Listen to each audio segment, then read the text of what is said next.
Hello everyone and welcome back to Crypto Live Leak. My name is Ken and today we are excited to bring a classic throwback video, classic update video for Tezos. We threw a poll up on Twitter and we had 4 coins for your choice on which video update you'd like to see us create next. And we had Latium X, Dragon Chain, Nano, and Tezos. Of course, these projects aren't related. They're not all in the same stratosphere in terms of technicality and potential. However, we left it up to you, our audience, to vote and see which type of content you want us to produce next. So it was Tezos. That was the winner. It was close. Dragon Chain gave you guys a run for the money, but Tezos did win in the end. So let's hop right into it, guys. Just to recap here, the Tezos mainnet did go live as of June 30th, 2018. And this is the first time that you could actually trade the XTZ token in market. You see here, this is the announcement made by Tezos Foundation, and this is when they proposed the Genesis block. So this was a very good day for Tezos. And again, they did have an AlphaNet, BetaNet, and ZeroNet running before the mainnet, but the mainnet provided the first opportunity for holders and the ICO participants to actually start trading the physical or the virtual XTZ token. Let's take a little bit of a look at the price action and what happened on the first few days, first few weeks of the actual trading of the token. Now, I want you to note that there was limited liquidity available to start with, such as there were no major exchanges that came out and listed XTZ as a trading pair in the first few days. However, you saw that there was a slow decline. This could be for a variety of reasons. Maybe it's just because of a lot of ICO investors wanted to liquidate their positions or trade into a Bitcoin or a different crypto asset, since it was such a long time frame between the ICO and the actual release of the XTZ. But for whatever reasons, we were also in a bear market. We saw that Tezos had just sort of a slow move downward, and now we're sort of at a level of support where we've seen a small pattern starting to form here, where a bottom seems to be in for the XTZ price right around the $1.30, $1.40, $1.50 mark.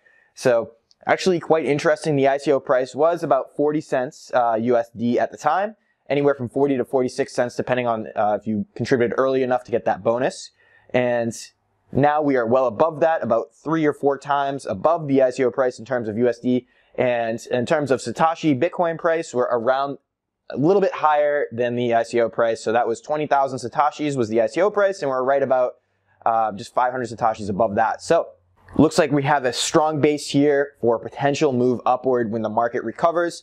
And there are some projections that could be late 2018, early 2019, when the log chart of Bitcoin shows the upward trend should continue. And maybe that would mean the altcoins in the market will lift up with that as well. So just taking a look here at what CoinMarketCap is listing for trading pairs, we obviously have a lot of markets available now compared to when it's first started trading. The XTZ first started trading in July. Most notably, we have Kraken, which is going to be probably the #1 exchange that US investors will use to buy and sell the XTZ token at this time. But the highest volume as of today is this UEX exchange. And UEX exchange, I believe, is an Asian exchange, possibly out of China. And Tezos is actually one of the top assets being traded on that exchange. So they have a lot of volume. It's good to see XTZ being included on that exchange and other exchanges as well. There's a total of the 24 trading pairs. And a lot of you might actually remember HitBTC was trading a XTZ futures, and there's a lot of controversy around that because they didn't actually open withdrawals or deposits for XTZ until just recently. But they did announce. They did make an announcement actually just yesterday that deposits and withdrawals are now up and running for XTZ, and that's again on HitBTC. So there's a lot of speculation out there. Did they actually invest in the ICO? Why are they trading the futures if they don't actually have the assets? So again, that's all speculation. And all we know at this point is HitBTC is open for XTZ deposit and withdrawal. So that's great news. And next, I just want to bring up this chart here. This is from TZ Bake Oven Twitter handle here. So I'll throw all these links we go over, they'll be in the comment section below. So feel free to look if you actually want to see these posts. So this is just a comparison between mining Ethereum versus delegating Tezos. So this is a great comparison. So again, one is proof of work, one is proof of stake, liquid proof of stake. And in this case, we can see that an initial investment of 50,000 is being compared from one asset to the other. And what I take out of this is not only is your return on investment much higher for baking Tezos compared to mining Ethereum, same could be said to mining Bitcoin, is that the profits need to be put back into mining equipment to stay competitive on the proof of work mining side, as where the proof of stake side, your baking profits actually get put back into the actual asset, the XTZ. So not only is your return on investment higher for baking, but you're also, the flow of profit goes back into the asset of Tezos, of XTZ, in the proof of stake baking process. So to me, this is a good side-by-side comparison that shows this wise investor who's trying to get into mining or staking would rather go into baking Tezos to increase their profitability and their return on initial investment. Another piece of news that came out recently is the Tezos Foundation has made a commitment to train 1,000 new developers for the Tezos ecosystem in 2019. So that's actually pretty big news, as we all know that the number one way to grow Tezos and to grow the ecosystem around the protocol is to actually have developers build within the protocol, whether that's building dApps or proposing protocol upgrades. We want to have more people that are familiar with the programming language so they can help build on top of the network to help the increase of, let's say, transactions within the network. So this is very cool that they came out and announced this, and they plan to do grant funding to proven organizations that have proven the ability to train new developers for Tezos. So keep an eye out. The website is tezos.foundation. They have a bunch of news. It's a pretty clean website. A bunch of news that will be coming out with any grants they issue or any progress made by the grantees. They also have a cool thing, Grantee Spotlight, where they highlight different accomplishments for the organizations that have been issued grants. So definitely keep an eye on tezos.foundation website. And of course, speaking of some of those grants, we have Zastrin, who just issued a free online course on how to build a simple dApp on Tezos. I was able to poke around on that a little bit. There are some prerequisites required, which is some basic programming knowledge in OCaml, but they do give a link to where you can get that basic programming knowledge. So Zastrin here offers this course where you are essentially setting up a node and then entering some code into it to build the simple dApp here. So the link again will be provided below if you want to play around with it. It's pretty easy walkthrough for anyone with any level of competency on coding.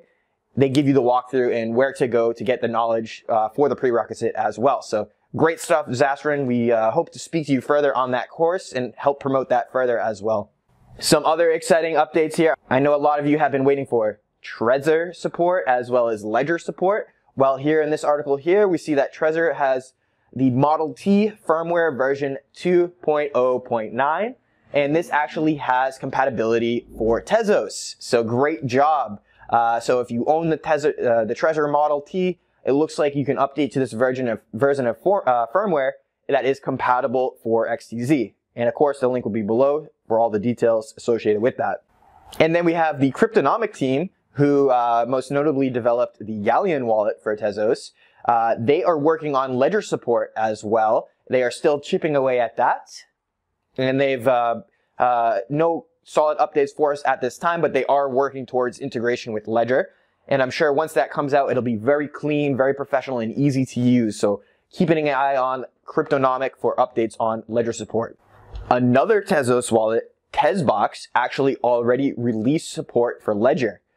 So the Ledger Nano S now has compatibility for XTZ implementation. So what this means is, I believe it's using Ledger Live. If you guys are familiar with that, you can search for the specific Tezos asset and then add that into your wallet, your Ledger wallet support. So again, these links will all be below. They provide walkthroughs. Some of them even have videos on how to integrate the support for XTZ. So this is pretty important because now the holders of XTZ should feel confident enough to activate their wallets now that they have support with Ledger and Trezor as well, which are the most secure ways to, again, hold your cryptocurrency now that they have access for XTZ. So that's great news. Congratulations, teams that have worked on that.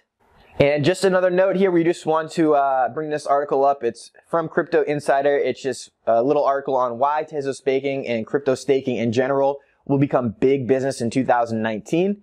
Of course, we already knew that proof of work mining is big business. People are spending millions, if not billions of dollars, including Bitmain over in China, to solidify enough GPU and computer power to have some sort of market dominance in mining. But now there's predictions being made that this switch from mining will be placed on an emphasis into staking in 2019, where people realize it's more efficient and the return on investment could be greater. So keep an eye out. It looks like some of these big players may finally be taking the staking process more seriously in 2019.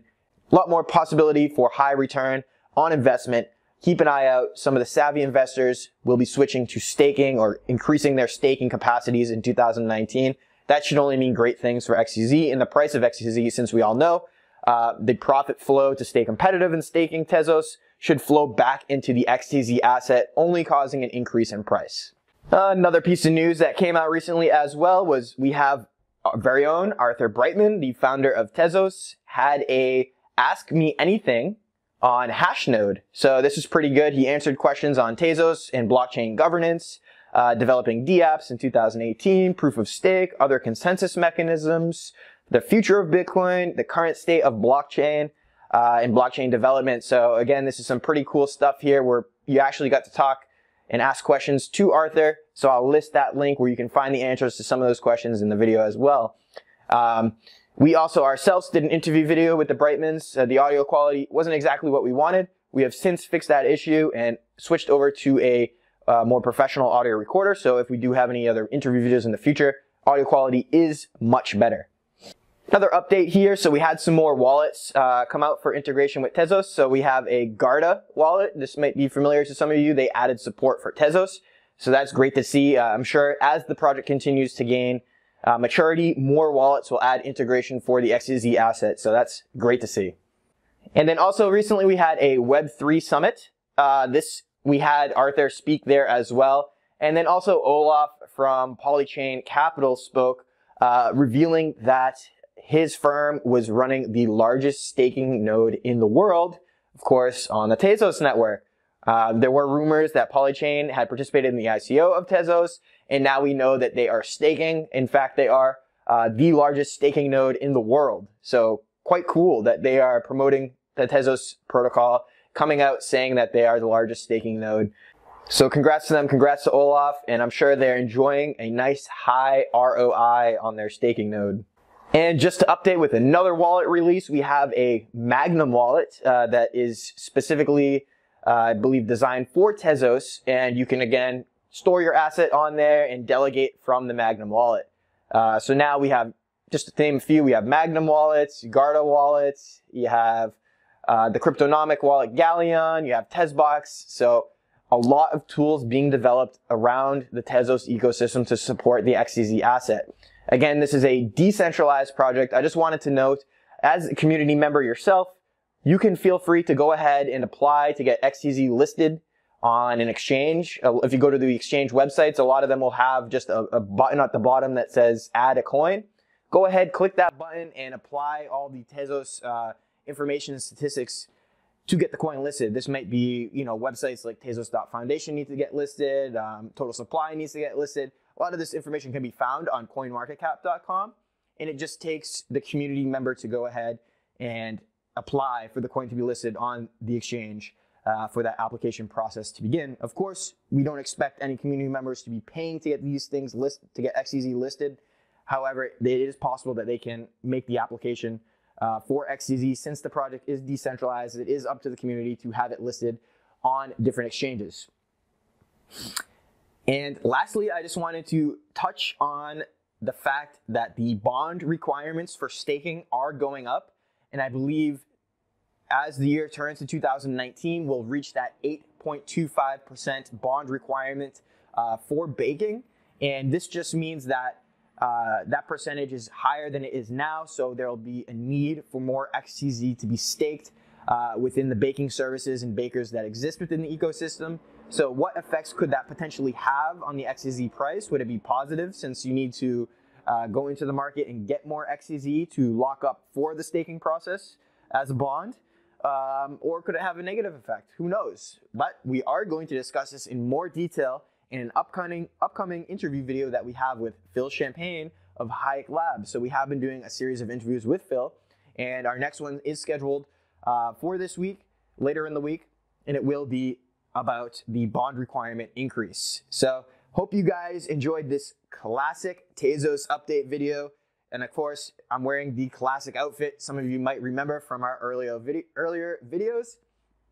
And again, just hope you guys like the content. Hit that like button, hit the subscribe button below if you haven't already.